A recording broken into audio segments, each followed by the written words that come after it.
Hello friends, education updates channel में आप सभी का स्वागत है। फ्रेंड्स, बहुत बड़ी अपडेट आप लोगों के लिए लेकर आए हैं। बहुत बड़ी खुशखबरी, यानी कि जो भी आरपीएमसी में एडमिशन लेने जा रहा है, लेने की सोच रहे हैं, उनके लिए बहुत बड़ी खुशखबरी है। फ्रेंड्स, आरपीएमसी ने एडमिशन फॉर्म रिलीज़ कर दिए हैं, एडमिशन स्टार्ट कर दिए हैं, एडमिशन प्रोसेस स्टार्ट कर दी है और ये सारी जो प्रोसेस है 2 महीने में कंप्लीट हो जाएगी। आरपीएमसी ने इस बार बहुत जल्दी किया है। हाँ, लेकिन फॉर्म स्टार्ट करने में थोड़ा टाइम लगा दिया है, लेकिन जो आरपीएमसी ने फॉर्म स्टार्ट करने में जो शेड्यूल बनाया है उसको बहुत जल्दी में कर दिया है। यानी कि आरपीएमसी ने जो पिछले बैच में किया है उससे ज़्यादा जल्दी इस बैच के लिए कर दिया है। यानी कि आरपीएमसी बहुत जल्दी कर रही है। आरपीएमसी अब शायद अपने पहले वाले ढीले तरीके से जो काम करते थे उन तरीक़ों को बदल चुकी है। तो फ्रेंड्स, आरपीएमसी के एडमिशन फॉर्म स्टार्ट हो चुके हैं। आप सभी के लिए बहुत बड़ी खुशखबरी है। हम समझ सकते हैं आपके लिए कितनी बड़ी खुशखबरी है कि जब आप इतने वक्त से, यानी कि 1.5-2 साल से या 5-6 महीनों से आरपीएम से एडमिशन लेने की सोच रहे हो और अब आखिरकार आरपीएम से एडमिशन फॉर्म स्टार्ट हो चुके हैं, तो आपके ऊपर कितनी बड़ी, यानी कि आपका कितना मन हल्का हुआ होगा, ये हमें समझ सकते हैं। तो फ्रेंड्स, हम आपको पूरा नोटिफिकेशन शो हो रहा होगा, इसको पढ़कर हम आपको सुनाते हैं। पूरी मेन इंपॉर्टेंट जानकारी हम आपको देंगे।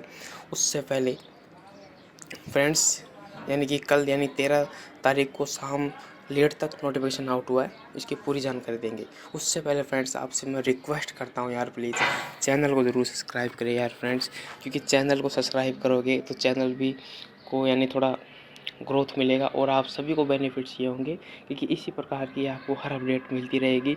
अब जैसे कि आरपीएमसी काउंसलिंग कब होने वाली है, अलॉटमेंट लेटिंग कब होगी, कैसे करना है, फॉर्म फिल कैसे करना है, काउंसलिंग कैसे करवानी है, हम सारी अपडेट आपको देंगे। ऑनलाइन क्लास आपको इसी चैनल पर उपलब्ध होगी।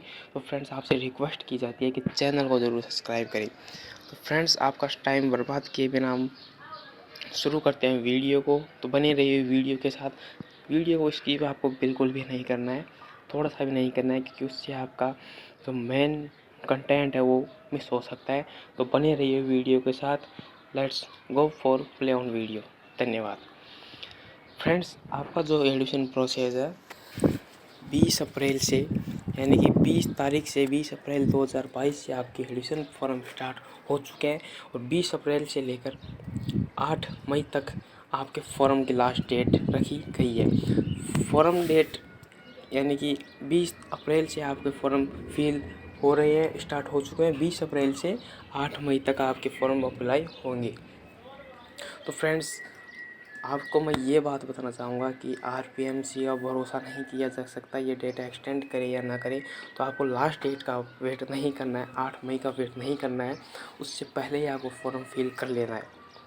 तो हम आपको पढ़कर सुना देते हैं पूरे नोटिफिकेशन को कि क्या इसमें लिखा गया है। बने रहिए वीडियो के साथ। फ्रेंड्स, आपको कुछ दिनों पहले एक वीडियो मिला होगा कि आरपीएमसी 12 कोर्स करवाती है, कोर्सों पर वीडियो मिला होगा, तो आप देख सकते हैं कि आरपीएमसी यहाँ पर 12 कोर्स करवाती है।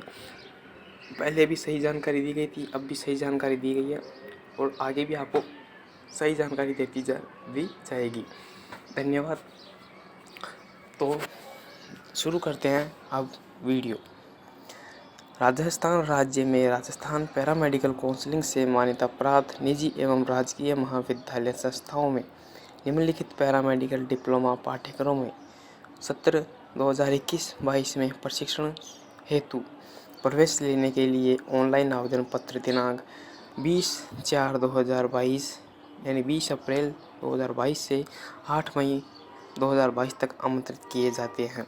ऑनलाइन काउंसलिंग 2021-22 का विस्तृत कार्यक्रम परिशिष्ट ऐप पर संलग्न है।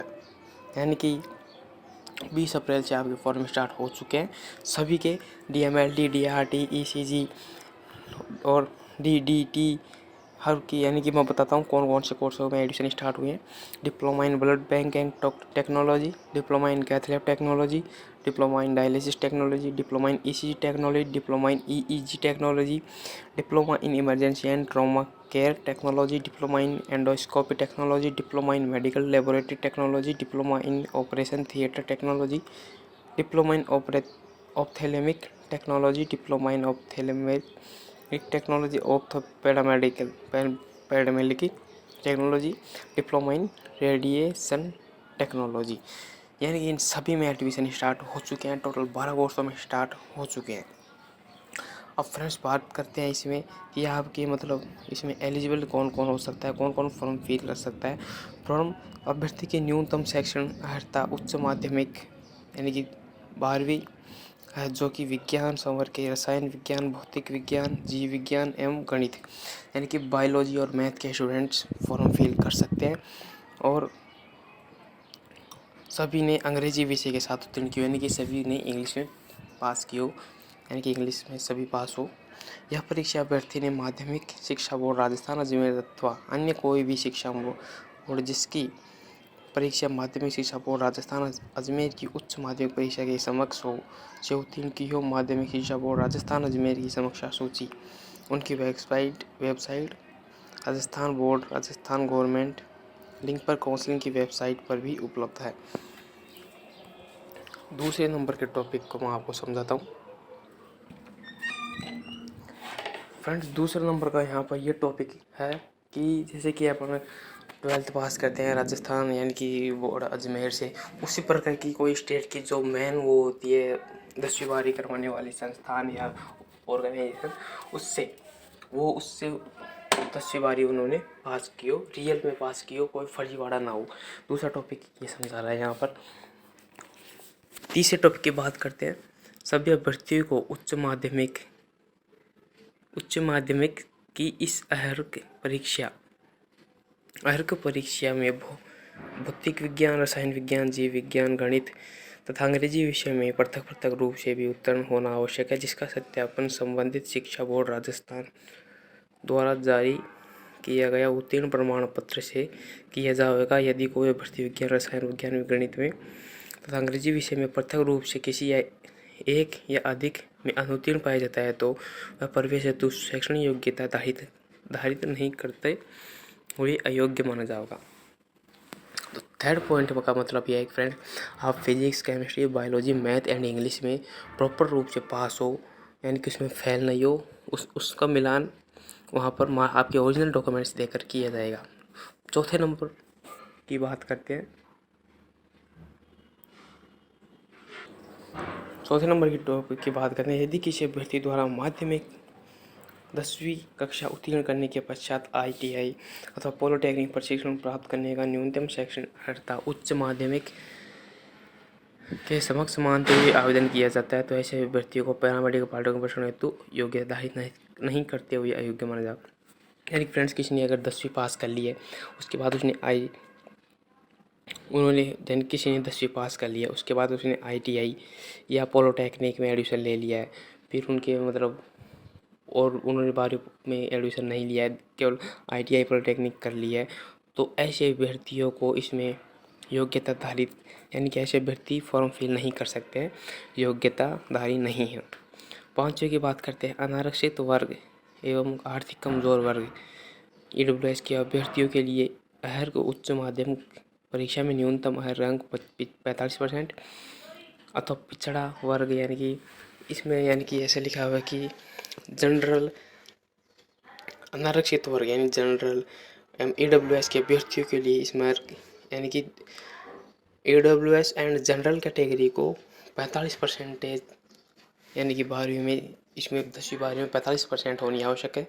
और जो कि OBC, MBC, SC, ST इनके लिए 40% 12th एवं 10th में होना आवश्यक है। 5वें नंबर में ये लिखा गया है। छठे नंबर पर पॉइंट की बात करते हैं। अभ्यर्थी द्वारा 10वीं 12वीं उच्च माध्यमिक की परीक्षा सत्र 2021 तक उत्तीर्ण करना अनिवार्य है। सत्र 2021 के पश्चात उत्तीर्ण अभ्यर्थी आवेदन के लिए पात्र नहीं होंगे। यानी फ्रेंड्स इसमें ये लिखा हुआ है कि जो 2020-21 में 12th पास कर लिया है और उससे पहले कर लिया 12th पास, केवल वही फॉर्म फिल कर सकते हैं। वो फ्रेंड्स इसमें फॉर्म फिल नहीं कर सकते जो कि 21-22 में 12th पास कर रहे हैं। इस वक्त जो कोई 12th में है और पास कर रहे हैं वो इसमें फॉर्म फिल नहीं कर सकते। इसमें केवल वो फॉर्म फिल कर सकते हैं 2020 और 21 और उससे पहले वाले। तो दूसरे नंबर के पॉइंट की बात करते हैं, मेन पॉइंट की आयु। इसमें यानी कि आपकी एज कितनी होनी चाहिए। अभ्यर्थी की न्यूनतम आयु 17 वर्ष होनी चाहिए, अर्थात अभ्यर्थी ने दिनांक 31 दिसंबर 2021 तक 17 वर्ष की आयु पूर्ण कर ली हो। यानी कि 21 दिसंबर 2022 तक आपकी जो एज है 17 वर्ष की हो चुकी हो, ये इसमें लिखा हुआ है। सीटों की संख्या, थर्ड पॉइंट, ऑनलाइन आवेदन पत्र स्वीकार करने के पश्चात राजस्थान पैरामेडिकल काउंसिलिंग से मान्यता प्राप्त निजी एवं राजकीय संस्थानों की सूची एवं उनमें प्रवेश हेतु निर्धारित सीटों की संख्या विकल्प पत्र भरने के समय ऑनलाइन पोर्टल एवं विभाग वेबसाइट पर उपलब्ध रहेगी। इसका अर्थ ये है कि आप एडमिशन ले रहे हो, फॉर्म फिल कर रहे हो, फिर आपकी काउंसलिंग भी होगी। काउंसलिंग होने से पहले आपके जो भी कॉलेज है आपके डिस्ट्रिक्ट में, गवर्नमेंट, प्राइवेट, आरपीएमसी से मान्यता प्राप्त, उनमें किस कोर्स में कितनी सीट है, ये आरपीएमसी की अलग से नोटिफिकेशन निकाल देगी, एक साइट पर उनमें अलग से नोटिफिकेशन होगा। सब यानी कि सेकंड सब पॉइंट की बात करते हैं। काउंसलिंग प्रक्रिया प्रारंभ होने के पश्चात वर्तमान शिक्षण सत्र के लिए किसी भी महाविद्यालय को अनुमत सीटों में वृद्धि अथवा नवीन महाविद्यालय को काउंसलिंग प्रक्रिया में सम्मिलित करने की अनुमति नहीं दी जाएगी। किंतु किसी संस्था की मान्यता समाप्त होने की स्थिति में ऐसे संस्थानों में आवंटित अभ्यर्थियों को उनकी प्राथमिकता के आधार पर अन्य महाविद्यालयों में उपलब्ध रिक्त सीटों पर आवंटन किया जाएगा। यानी काउंसलिंग स्टार्ट हो चुकी है, यानी कि हो जाएगी। जब काउंसलिंग स्टार्ट हो जाएगी मई जून में काउंसलिंग आपकी स्टार्ट हो जाएगी।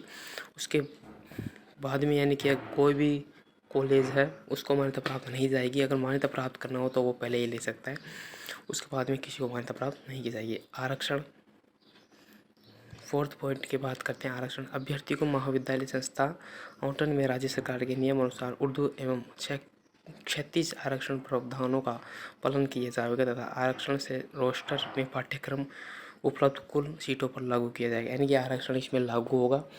ST SC जो SC ST EWS है, जिस प्रकार आरक्षण लागू होता है हर चीज़ में, उसी प्रकार यहाँ भी लागू होने वाला है। तो डोंट वरी, मौज करिए। फिफ्थ पॉइंट की बात करते हैं। पाठ्यक्रम की अवधि एवं माध्यम, सभी पाठ्यक्रमों की प्रशिक्षण अवधि 2 वर्ष रहेगी। सभी पैरामेडिकल महाविद्यालय संस्थाओं में पैरामेडिकल पाठ्यक्रम प्रशिक्षण का माध्यम हिंदी या अंग्रेजी होगा तथा परीक्षा का प्रश्न पत्र हिंदी या अंग्रेजी भाषा में होगा। इसका उत्तर हिंदी या इंग्लिश में दिया जाना अनिवार्य होगा। यानी कि इसमें आपके दो वर्ष का आपका डिप्लोमा होगा। 12 कोर्स है जो डिप्लोमा है, 2 वर्षों में ये कंप्लीट होंगे। और सभी का जो पेपर होगा, सभी की जो स्टडी होगी हिंदी इंग्लिश में होने वाली है। लेकिन फ्रेंड इसका कोई समझा नहीं जा सकता है। आपको अगर डिप्लोमा कर रहे हो आरपीएम से तो आपको इंग्लिश ही पढ़ना चाहिए हमारी सलाह के अनुसार। प्रशिक्षण शुल्क, फीस क्या होने वाली है आपकी? संबंधित महाविद्यालय संस्था द्वारा अभ्यर्थियों से अधिकतम निम्नानुसार शुल्क प्राप्त किया जाएगा। ट्यूशन फीस जो कि आप पढ़ोगे ना, उसकी फ़ीस होगी आपकी 35,000 पर ईयर। फर्स्ट ईयर की 35,000, सेकेंड ईयर की पर ईयर। ट्यूशन मनी यानी ये एक मनी होती है जो कि आप कोर्स कर लोगे, आप कोर्स कर लोगे डिप्लोमा 2 साल का, उसके बाद में ये आपको मिल जाएगी वापस। ये होती है ट्यूशन मनी जो कि 5,000 रुपये आपको देने पड़ेंगे, केवल एक बार ही देने पड़ेंगे ये फर्स्ट ईयर में जब आप रिपोर्टिंग करोगे तभी। यूनिफॉर्म फीस 1,500 रुपये, यानी कि ऐसे मिलाकर आपको 43,500 रुपये फीस हो रही है। महाविद्यालय संस्था द्वारा ट्यूशन फीस के रूप में अभ्यर्थियों से 25,000 रुपये प्राप्त करेंगे। काउंसलिंग प्रक्रिया पूर्ण होने के उपरांत प्रवेश लेने के पश्चात अभ्यर्थियों द्वारा आवेदन करते समय जमा कराई गई अग्रिम प्रशिक्षण शुल्क फीस 10,000 रुपये संबंधित महाविद्यालय संस्थाओं को काउंसलिंग द्वारा स्थानांतरित कर दी जाएगी। इसका मतलब मैं आपको समझाता हूँ। जब आप काउंसलिंग करवाओगे, इस फॉर्म फिल के बाद भी जब आप काउंसलिंग करवाओगे तब आपको काउंसलिंग फ़ीस होगी आपकी 10,000 रुपये।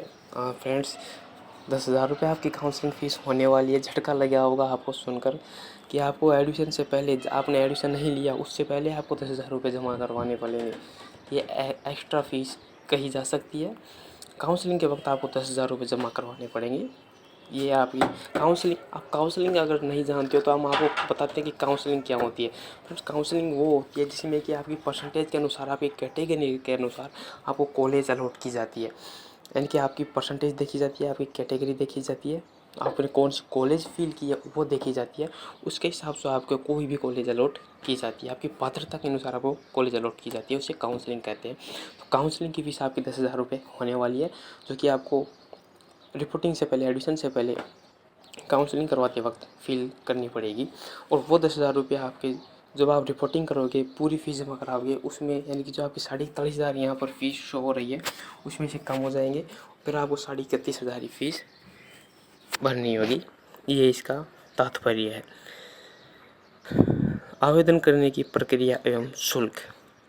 अब आपको फॉर्म फिल कैसे करना है ये है इसमें।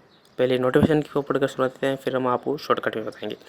अभ्यर्थी द्वारा आवेदन सिर्फ ऑनलाइन माध्यम के द्वारा ही स्वीकार किया जाएगा। ऑफलाइन आवेदन के द्वारा कोई भी प्रवेश स्वीकार नहीं किया जाएगा। ऑनलाइन आवेदन में अभ्यर्थी काउंसलिंग की वेबसाइट पर दिए गए link apply online application form पर क्लिक करके स्वयं की SSID के माध्यम से कर सकता है। आवेदन करने के लिए दिशा निर्देश काउंसलिंग की वेबसाइट पर दिए गए link guideline to fill admission form for section 2021-22 पर क्लिक कर प्राप्त किए जा सकते हैं।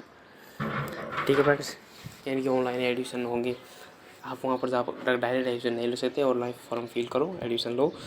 आप ये खुद भी कर सकते हैं, स्वयं भी कर सकते हैं अपनी SSID से। लेकिन फ्रेंड्स, मैं आपको सलाह दूंगा कि खुद मत करो, क्योंकि 4-5 साल से आप यार RPMC के एडमिशन का इंतज़ार कर रहे हो। अगर कोई फॉर्म में गलती हो जाती है, कोई भी गलती हो जाती है, कोई भी गलती हो जाती है फॉर्म फिल करते वक्त, तो आपकी तो फिर से 1-1.5 साल बर्बाद हो जाएगी। तो प्लीज़ ई मित्र पर जाकर अपना फॉर्म फिल करें। ठीक है। नोट, SSID बनाने के लिए डब्ल्यू राजस्थान पर जाकर, यानी आप सब जानते हो कि SSID कैसे बनती है। नहीं जानते तो मित्र पर जाइए, वो आपको बनाकर दे देगा। सेकंड सब पॉइंट है अभ्यर्थी वर्ग UR, आर्थिक कमजोर EWS, अन्य पिछड़ा वर्ग OBC एवं अति पिछड़ा वर्ग MBC के अभ्यर्थियों को 1,500 रुपये आवेदन शुल्क तथा शेष अन्य को 1,000 रुपये आवेदन शुल्क का ऑनलाइन भुगतान करना होगा। यह शुल्क अप्रतिदेय होगा तथा किसी भी परिस्थिति में वापस नहीं लौटाया जाएगा। फ्रेंड्स, जो कि general category, EWS category, OBC category, MBC category के अभ्यर्थियों को, जो आप ये फॉर्म फिल करोगे ना, ये मेन फॉर्म होता है, इसकी जो फीस होगी आपकी 1,500 रुपये होने वाली है। ठीक है। और जो कैटेगरी है SC ST, इनकी 1,000 रुपये फीस होने वाली है। मुख्य सचिव राजस्थान सरकार के परिपत्र क्रमांक दिनांक 8/9 के अनुसार आवेदन प्रस्तुत करने हेतु समस्त अभ्यर्थियों को जन आधार कार्ड के नंबर आवेदन पत्र में अंकित करना अनिवार्य है। फ्रेंड्स, ये आपकी बहुत बड़ी यार आपकी ये लिए आपकी समस्या पैदा करेंगे। आप जो पूरी एक एडमिशन की प्रोसेस है, इसमें एक ही चीज़ समस्या पैदा करने वाली है, वो है डॉक्यूमेंट्स। अगर आपके पास डॉक्यूमेंट्स प्रॉपर रूप से नहीं है तो आपको कहीं ना कहीं अटका दिया जाएगा। तो फ्रेंड्स, अगर आपके पास अभी भी पूरे डॉक्यूमेंट्स नहीं है, पूरे डॉक्यूमेंट्स अभी हम आपको बताएंगे, पूरे डॉक्यूमेंट्स नहीं है तो उनको अभी से ही कलेक्ट करना शुरू कर दे, बनवाना शुरू कर दे। अगर एडमिशन आप RPMC में ले रहे हो तो। और जन आधार का भी इसमें प्रावधान किया गया है कि जन आधार के आपको नंबर लिखने पड़ेंगे। प्रवेश काउंसलिंग प्रक्रिया एवं शुल्क। काउंसलिंग प्रक्रिया प्रारंभ किए जाने के पश्चात, काउंसलिंग प्रक्रिया प्रारंभ किए जाने के लिए अंतिम तिथि तक प्राप्त समस्त आवेदनों की आरक्षित श्रेणी अनुसार अंतरिम वरीयता सूची जारी की जाएगी। इस वरीयता सूची को काउंसलिंग की वेबसाइट पर प्रकाशित किया जाकर अभ्यर्थियों की आपत्तियां आमंत्रित की जाएगी, जिसके लिए 3 दिवस का समय दिया जाएगा। काउंसलिंग द्वारा प्राप्त आपत्तियों का निस्तारण कर श्रेणीवार अंतिम वरीयता सूची प्रकाशित की जाएगी। इसका यह कि आपने काउंसलिंग करवा दी, लास्ट डे को यानी तक आपकी सारी फॉर्म फिल यानी सबने काउंसलिंग करवा दी, फिर इसकी एक मेरिट लिस्ट लग रहेगी। उस मेरिट लिस्ट में उनकी पात्रता के अनुसार, वरीयता के अनुसार, हाँ, यानी कि आपकी जो परसेंटेज है, आपकी जो कैटेगरी है, उसके अनुसार आपको मेरिट लिस्ट निकलेगी। फिर उसमें अगर कोई भी गड़बड़ी हो जाती है, नाम में, स्पेलिंग में कुछ भी, फिर आपको 3 दिन का एक्स्ट्रा टाइम दिया जाएगा उसको सुधारने के लिए, फिर दोबारा लास्ट मेरिट लिस्ट निकलेगी। इसके पश्चात काउंसलिंग प्रक्रिया में सम्मिलित होने के लिए इच्छुक अभ्यर्थियों द्वारा अग्रिम प्रशिक्षण शुल्क 10,000 रुपये ऑनलाइन जमा कराई जाएगी, जिसके उपरांत अभ्यर्थी महाविद्यालय संस्था एवं पाठ्यक्रम के समुच्चय के लिए विकल्प का चुनाव कर सकेगा। इसके लिए विकल्प के में अधिक 4 पाठ्यक्रमों का ही चयन कर सकते हैं, फिर किंतु इन चयनित 4 पाठ्यक्रमों के साथ संस्थानों महाविद्यालयों को में कितने भी समुच्चय को फिल कर सकते हैं। इसका मतलब यह है फ्रेंड्स कि आपको 10,000 रुपये काउंसलिंग के वक्त जमा करवाने होंगे, और काउंसलिंग फॉर्म फिल करते वक्त आपको 4 मिनिमम कोर्स कोई भी उसमें फिल करना पड़ेगा, कोई भी DMLT, DRT, CGOT कुछ भी, और कॉलेज आप कितनी भी फिल कर सकते हो, जितनी चाहो, जितनी भी कॉलेज आपके वहाँ होगी सारी फिल कर सकते हो। अग्रिम प्रशिक्षण शुल्क 10,000 रुपये का समायोजन काउंसलिंग प्रक्रिया के दौरान अभ्यर्थी को महाविद्यालय संस्थान आवंटन होने व उसके आवंटित कॉलेज में प्रशिक्षण हेतु उपस्थित प्रस्तुत कर प्रवेश लेने के पश्चात प्रथम वर्ष के प्रशिक्षण शुल्क के में कर लिया जाएगा।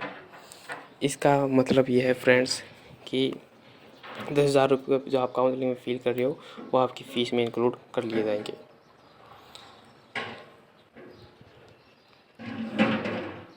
ये इसका मतलब है। यदि किसी अभ्यर्थी को काउंसलिंग के सभी राउंड यानी कि फर्स्ट काउंसलिंग, थर्ड काउंसलिंग, मतलब फर्स्ट सेकंड काउंसलिंग में आपको कोई भी पढ़कर सुनाता हूँ एक बार, यदि आपको काउंसलिंग किसी भी राउंड में कॉलेज आवंटित नहीं होती है तो इस संपूर्ण राशि को संबंधित अभ्यर्थी को आवेदन करते समय दिए गए बैंक अकाउंट में खाते में लौटा दिया जाएगा।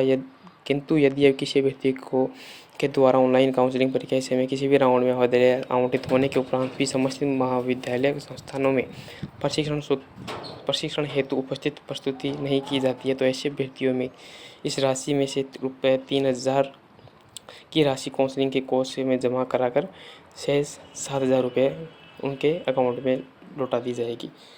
इसका मतलब ये है फ्रेंड्स, अगर आपको first counselling, second counselling, third counselling में कोई भी कॉलेज अलॉट नहीं होती है तो आपके जो 10,000 रुपये फ़ीस जमा करवा रहे हो वो आप जो बैंक अकाउंट आपने फॉर्म फिल करते वक्त दिया होगा उसमें आपको लौटा दी जाएगी, उसमें आपको ट्रांसफ़र कर दिया जाएगा। लेकिन आपको कोई भी कॉलेज अलॉट हो जाती है फिर आप एडमिशन नहीं लेते तो 3,000 रुपये आपके कट जाएंगे, फिर आपको 7,000 रुपये ही मिलेंगे। चौथा पॉइंट है, सब पॉइंट है, समस्त पैरामेडिकल महाविद्यालय संस्थाओं में अभ्यर्थी का आवंटन की कार्यवाही पूर्णतः अभ्यर्थी के 10th + 12th में प्राप्त अंकों के आधार पर बनाई गई वरीयता के आधार पर की जाएगी। यानी 10वीं 12वीं में प्राप्त आपके परसेंटेज के हिसाब से आपकी मेरिट लिस्ट निकलेगी। अभ्यर्थी प्रवेश हेतु 2 ऑनलाइन काउंसलिंग व 1 मॉपअप राउंड काउंसलिंग आयोजित की जाएगी। राजस्थान पैरामेडिकल के आयोजित समस्त ऑनलाइन और ऑफलाइन काउंसलिंग के उपरांत भी यदि कॉलेजों में सीट रिक्त रहती है तो ऐसी रिक्त सीटों पर अभ्यर्थी राउंड के विषय में संबंधित काउंसलिंग का निर्णय अंतिम रहेगा। यानी कि फर्स्ट सेकंड काउंसलिंग होगी, ऑफलाइन काउंसलिंग भी हो सकती है।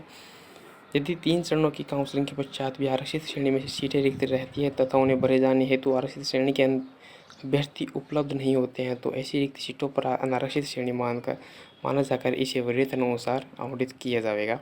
यह राउंड ऑनलाइन या ऑफलाइन जैसी परिस्थितियों हो उस पर आयोजित किया जाएगा। यानी कि किसी भी कैटेगरी में कोई भी सीट खाली रह जाती है, सब यानी कि एडमिशन ले लेते हैं फिर भी खाली रहती है तो उन सीटों पर अनारक्षित श्रेणी के स्टूडेंट को एडमिशन मिल सकता है। 6th पॉइंट ये है, प्रत्येक काउंसलिंग के पश्चात आवंटित अभ्यर्थियों को ऑनलाइन आवंटन पत्र जारी कर संबंधित महाविद्यालय पर उपस्थिति कर प्रवेश लेने हेतु समय दिया जाएगा। समय सीमा समाप्त होने के उपरांत वो भी प्रवेश स्वीकार नहीं किया जाएगा तथा प्रत्येक काउंसलिंग की रिपोर्टिंग के अंतिम दिवस के पश्चात रिक्त रही सीटों का काउंसलिंग की वेबसाइट पर प्रकाशन किया जाकर आगामी काउंसलिंग का आयोजन किया जाएगा। यानी कि आपको कॉलेज अलॉट हो चुकी है, अलॉटमेंट लेटर जारी हो चुके हैं, उसके बाद आपको टाइम मिलेगा कि इस टाइम के भीतर आपको कॉलेजों में रिपोर्टिंग ज्वाइनिंग करनी है। अगर आप ज्वाइनिंग नहीं करते हो तो आपका एडमिशन कैंसिल हो सकता है। फिर उन सीटों को सेकंड काउंसलिंग में शामिल किया जाएगा, जो भी खाली सीट रहती है उनको। यदि किसी अभ्यर्थी द्वारा प्रथम का ऑनलाइन काउंसलिंग में आवंटित महाविद्यालय संस्था उपस्थिति प्रस्तुत न करते हुए प्रवेश नहीं लिया जाता तो ऐसे व्यक्तियों को द्वितीय काउंसलिंग में शामिल नहीं किया जाएगा। ऐसे व्यक्तियों को काउंसलिंग के तृतीय चरण मॉक ऑफ राउंड में शामिल किया जाएगा। यदि आपको फर्स्ट काउंसलिंग में कोई भी कॉलेज अलॉट हो सकती है, लेकिन आप रिपोर्टिंग ज्वाइनिंग कुछ भी नहीं करते हो, तो आपको सेकंड काउंसलिंग में आपको एडमिशन यानी काउंसलिंग में आपको फॉर्म फिल नहीं करना है, यानी कि आप नहीं कर सकते। आपको केवल थर्ड काउंसलिंग में ही मौका मिलेगा फिर फॉर्म फिल करने का। तो प्रथम में ही ऐसे कॉलेज बनना जिसमें कि आपको एडमिशन मिल जाए। अपवर्ड मूवमेंट, जिन अभ्यर्थियों को प्रथम ऑनलाइन काउंसलिंग और द्वितीय ऑनलाइन काउंसलिंग में सीट आवंटित हो चुकी है तथा उनके द्वारा संबंधित संस्थानों में रिपोर्टिंग व ज्वाइनिंग भी कर ली गई है, वे अभ्यर्थी ही अपवर्ड मूवमेंट हेतु पात्र होंगे। केवल रिक्त रही सीटों पर ही किया जाएगा, यानी कि जिन अभ्यर्थियों को प्रथम ऑनलाइन काउंसलिंग द्वितीय ऑनलाइन काउंसलिंग में सीटें कोई भी कॉलेज अलॉट हो चुकी है तथा उनके द्वारा रिपोर्टिंग ज्वाइनिंग भी कर ली गई है, वो अभ्यर्थी ही अपवर्ड मूवमेंट। एक अपवर्ड मूवमेंट ये होता है कि आपको एक कॉलेज से दूसरी कॉलेज में एडमिशन मिल जाता है। अपवर्ड मूवमेंट पर एक नेक्स्ट वीडियो आपको मिल जाएगा। अपवर्ड मूवमेंट की सारी जो बात है इस पर मैं आपको एक नेक्स्ट वीडियो दे दूँगा जल्दी ही, यानी कि आपको 2 से 3 दिन में आपको वीडियो मिल जाएगा। ये सारा जो ये लिखा हुआ है अपवर्ड मूवमेंट पर लिखा हुआ है, तो आपको जल्दी ही इस पर अलग से प्रॉपर रूप से वीडियो मिल जाएगा। तो हम बात करते हैं 8 पॉइंट की। यदि समस्त राउंड की काउंसलिंग के संपन्न होने पर यदि ऐसा पाया जाता है कि संपूर्ण राज्य में किसी भी पाठ्यक्रम विशेष में 20 से कम अभ्यर्थियों का प्रवेश होता है, तो इस पाठ्यक्रम के विशेष में प्रवेश नहीं दिया जाकर ऐसे अभ्यर्थियों को अन्य उपलब्ध पाठ्यक्रमों की तत्समय उपलब्ध रिक्त सीटों पर विवरण उपलब्ध कराया जाकर उन्हें इन सीटों पर प्रवेश के लिए महाविद्यालय संस्थानों एवं पाठ्यक्रमों के समुचित प्राप्त किए जाएंगे। इन जिन अंकों की वरीयता अनुसार कॉलेज और पाठ्यक्रम की आवंटन किया जाएगा। यदि ऐसे व्यक्ति किसी भी पाठ्यक्रम में प्रवेश न लेना चाहे तो उन्हें फीस की संपूर्ण राशि का प्रतिपदाय संबंधित महाविद्यालय में दे दिया जाएगा। फ्रेंड, इस टॉपिक का ये मतलब है कि यानी कि आपने कोई से भी कोर्स को फिल किया है, लेकिन उस कोर्स में 20 या 20 से कम स्टूडेंटों ने अप्लाई किया है, तो उस कोर्स को बंद कर दिया जाएगा और आपको किसी अन्य कोर्स में एडमिशन दिया जाएगा। अगर आप उस कोर्स में एडमिशन नहीं लेना चाहते हो तो आपकी फ़ीस वापस रिफ़ंड हो जाएगी। रिपोर्टिंग के समय की प्रक्रिया, महाविद्यालय संस्था के आवंटन पश्चात आवंटित महाविद्यालय संस्था में अपनी उपस्थिति प्रस्तुत कर प्रवेश लेने वाले अभ्यर्थियों से काउंसलिंग के द्वारा जारी किए गए दिशा निर्देश एवं नियमों के अनुसार निम्नलिखित मूल दस्तावेज एवं प्राप्त समुच्चय के काउंसलिंग द्वारा यानी कि डॉक्यूमेंट्सों का आपको पूरी तरह से आपको रखना है। अब डॉक्यूमेंट्स क्या है, यानी कि अगर आपके और इसके टॉपिक का एक और मतलब है मैं आपको वापस पढ़कर सुना, तो महाविद्यालय संस्था के आवंटन पश्चात महाविद्यालय से अपनी उपस्थिति प्रस्तुत कर प्रवेश लेने वाले अभ्यर्थियों के काउंसलिंग के द्वारा जारी किए गए दिशा निर्देश के अनुसार मूल दस्तावेज प्राप्त सूक्ष्मता से परीक्षण किया जाना है। यदि काउंसलिंग द्वारा नामांकन हेतु दस्तावेज जांच किए जाने के समय वह जानकारी में आता है कि महाविद्यालय द्वारा दस्तावेज पूर्ण नहीं होने और दस्तावेज का अभाव होने, नियम अनुसार नहीं होने के उपरांत भी अभ्यर्थियों को प्रवेश अनुमत किया गया है, तो ऐसी स्थिति में परिस्थिति में कॉलेज पर प्रत्येक प्रकरण के लिए 10,000 की शास्तीय राशि आरोपित की जाएगी तथा अभ्यर्थियों के अपात्र होने की स्थिति में प्रवेश भी रद्द किया जा सकता है। इसका मतलब यह है कि जब आप रिपोर्टिंग करोगे तो आपको डॉक्यूमेंट्स पूरे ओरिजिनल होने चाहिए फ्रेंड्स। 10वीं 12वीं की ओरिजिनल मार्कशीट और डॉक्यूमेंट्स ओरिजिनल होने चाहिए। यदि उनमें से कोई भी गड़बड़ी निकलती है, नकली डॉक्यूमेंट्स या कुछ भी अभाव रहता है डॉक्यूमेंट्सों में, तो जो कॉलेज है उस पर 10,000 रुपये का जुर्माना लगेगा और आपका एडमिशन कैंसिल कर दिया जाएगा। उपस्थिति के समय रिपोर्टिंग के समय आपको कौन कौन से डॉक्यूमेंट्स चाहिए ये हम आपको बताएंगे। 10वीं की मार्कशीट ओरिजिनल, 12वीं की मार्कशीट और 10वीं 12वीं की मार्कशीट आपकी होनी चाहिए। मैंने कि आपने 10वीं 12वीं फिजिक्स, केमिस्ट्री, बायोलॉजी और मैथ के साथ उत्तीर्ण की हो और राजस्थान अजमेर बोर्ड से उत्तीर्ण की हो।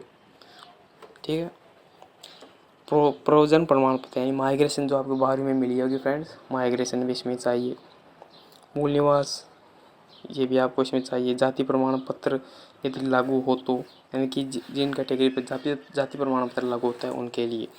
अन्य पिछड़ा वर्ग ओबीसी को प्रमाण पत्र में 1 वर्ष से अधिक पुराना स्वीकार्य नहीं होगा। यानी ओबीसी का जो जाति प्रमाण पत्र है वो 1 वर्ष से पुराना है तो वो स्वीकार नहीं किया जाएगा, किंतु 1 वर्ष से अधिक पुराने प्रमाण पत्र के लिए सामाजिक न्याय एवं अधिकारिता विभाग राजस्थान सरकार द्वारा जारी परिपत्र 8.8 के अनुसार यह पिछड़ा वर्ग ओबीसी के प्रमाण पत्र में 1 वर्ष से अधिक पुराने होने पर क्रीमिलेयर श्रेणी में नहीं होने से संबंधित सत्यापित प्रस्तुत करना होगा, किंतु शपथ पत्र के पर केवल 3 वर्ष से कम पुराने अन्य पिछड़ा ओबीसी के प्रमाण पत्रों के लिए मान्य होगा तथा 3 वर्ष से पुरानी अन्य पिछड़ा वर्ग का प्रमाण पत्र मान्य नहीं होगा।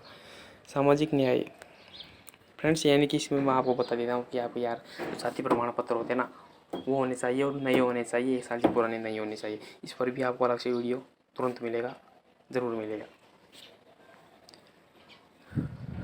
आर्थिक कमजोर वर्ग ईडब्ल्यूएस के अभ्यर्थियों के लिए निर्धारित प्रपत्र में ईडब्ल्यूएस प्रमाण पत्र जो 17, 21, 22 तथा 22, 23 के लिए जारी किया गया वही मान्य होगा। यानी कि ईडब्ल्यूएस जो कि होता है जनरल कैटेगरी वालों और इनके लिए, वो 21, 22 में बना होना चाहिए और 22, 23 में के लिए बना हो वही लागू होगा। अन्य कोई प्रमाण पत्र यथा दिव्यांग यानी कि दिव्यांगजन का प्रमाण पत्र हो, सैन्यजन का प्रमाण पत्र हो, तलाकशुदा आदि का भी अगर हो तो लगेगा। फोटोयुक्त पहचान पत्र जो आपने आवेदन करते समय अपलोड किया हो, या आधार कार्ड या Jan Aadhaar card. Physical fitness certificate, ये फंसाता है सबको यार, तो ये भी आपको बनवाना पड़ेगा। इसके पर आपको अलग से वीडियो मिल जाएगा। तो फ्रेंड्स, एक नोट और रह गया, यदि अभ्यर्थियों द्वारा मौखिक रूप से अवगत कराया गया है कि उनके मूल दस्तावेज कहीं खो गए हैं, इसलिए उनके द्वारा डुप्लीकेट दस्तावेज प्रस्तुत किए गए हैं। इस संबंध में समस्त कॉलेज को दिशा निर्देश दिया जाता है कि यदि किसी भी अभ्यर्थी के पास डुप्लीकेट दस्तावेज है या पूर्व में काउंसलिंग के दौरान आपको प्रस्तुत किए गए हैं, तो ऐसे अभ्यर्थियों के थाने में दर्ज रिपोर्ट की प्रतिलिपि प्राप्त की जाए, जिसमें स्पष्ट उल्लेख हो कि अभ्यर्थी के मूल दस्तावेज कहीं खो गए हैं तथा अभ्यर्थी से यह शपथ पत्र भी लिया जाए कि वह अन्य कोई रेगुलर प्रशिक्षण प्राप्त नहीं कर रहा है। यदि ऐसा किया जाता है तो समस्त जिम्मेदारी अभ्यर्थी की होगी।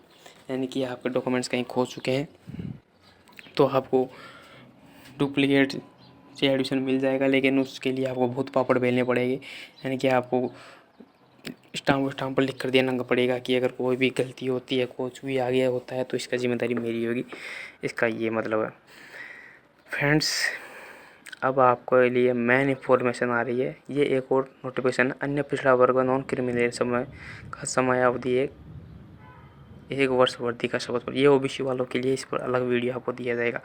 फ्रेंड्स, मेन कंटेंट कब कब आपका क्या क्या होने वाला है, ये मेन कंटेंट।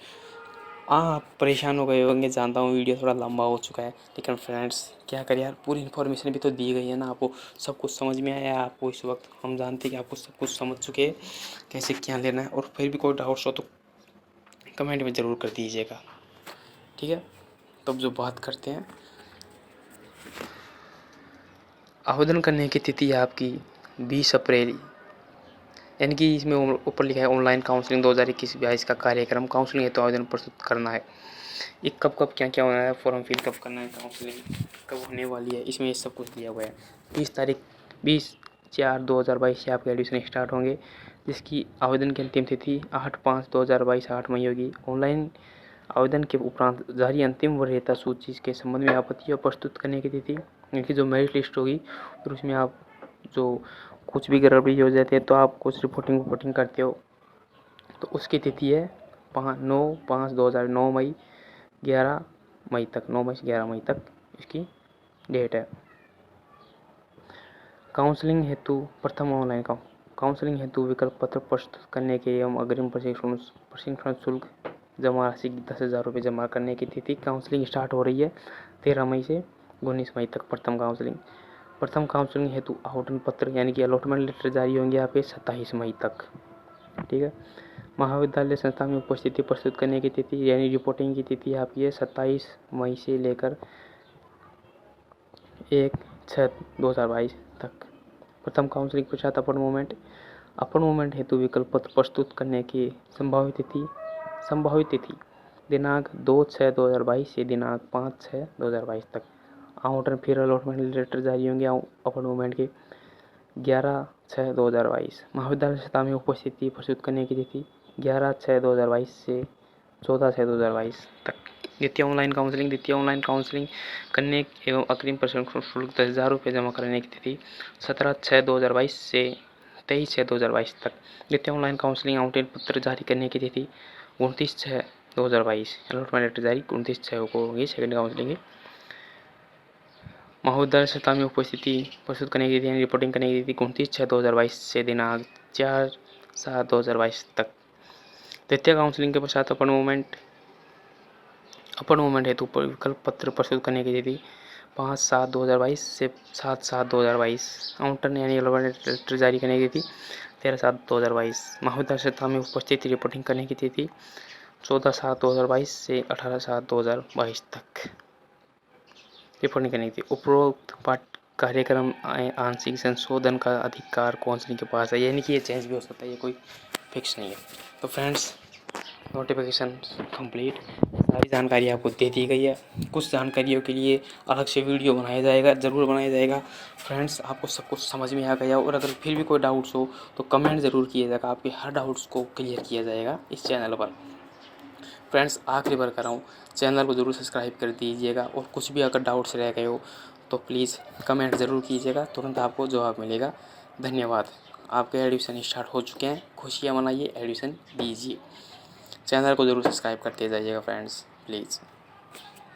नेक्स्ट वीडियो आएगा इसी एडमिशन प्रोसेस पर तुरंत, जल्द, सून, पर चैनल को ज़रूर सब्सक्राइब करें इमीडिएटली।